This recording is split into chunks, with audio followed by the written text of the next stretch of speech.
సాక్షి minority friendly కాబట్టి ఈ వార్త రాసినట్టుంది. నిండుకుంటున్న ఎయిర్ డిఫెన్స్ వ్యవస్థలు అంటూ ఇజ్రాయెల్ అట ఇరాన్ మీద యుద్ధంలో తమ పైచేయి అవుతోందని, ఇరాన్ గగంతలపై సంపూర్ణ ఆధిపత్యం సాధించామని ఇజ్రాయెల్ పదే పదే చెప్పుకుంటోంది.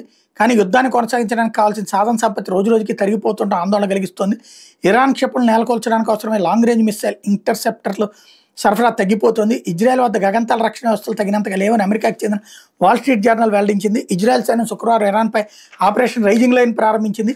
గత 6 రోజులుగా ఇరు దేశాల మధ్య నిరంతర క్షిపణి దాడులు జరుగుతూనే ఉన్నాయి. ఇరాన్ సైన్యం ఇజ్రాయెల్పై దాదాపు 400 బాలిస్టిక్ మిస్సైళ్లు ప్రయోగించింది. వీటిలో చాలా వరకు మిస్సైల్ని ఇజ్రాయెల్ సైన్యం మధ్యలోనే కూల్చేసింది. ఇజ్రాయెల్ భూభాగాన్ని తాగలిగే సామర్థ్యం కలిగిన క్షిపణులు ఇరాన్ వద్ద ఇంకా 16 ఉన్నాయి. యుద్ధం ఇలాగే కొనసాగితే వీటిని కూడా ఇజ్రాయెల్పై ప్రయోగించే అవకాశం ఉంది. కానీ వాటన్నింటి కూల్చే ఇంటర్సెప్టర్లు ఇజ్రాయెల్ వద్ద లేవు. అమెరికా నుంచి ఎయిర్ డిఫెన్స్ వ్యవస్థలు తక్షణమే అందకపోతే ఇరాన్పై యుద్ధం కొనసాగించే పరిస్థితి ఉండదని ఇజ్రాయెల్ రక్షణ రంగ నిపుణులు తేల్చి చెప్తున్నారు. ఇప్పుడున్న సిస్టమ్స్ మరో 10 నుంచి 12 రోజుల వరకు మాత్రమే సరిపోతాయని అంటున్నారు. అమెరికా ప్రత్యక్ష యుద్ధంలో దిగితే ఇజ్రాయెల్పై ఒత్తిడి తగ్గుతుందని అభిప్రాయపడుతున్నారు. ఇక్కడే అతి అల్లా ఇజ్రాయెల్కి ఇవ్వడానికి బోల్డ్ అంతమంది ఉన్నారు.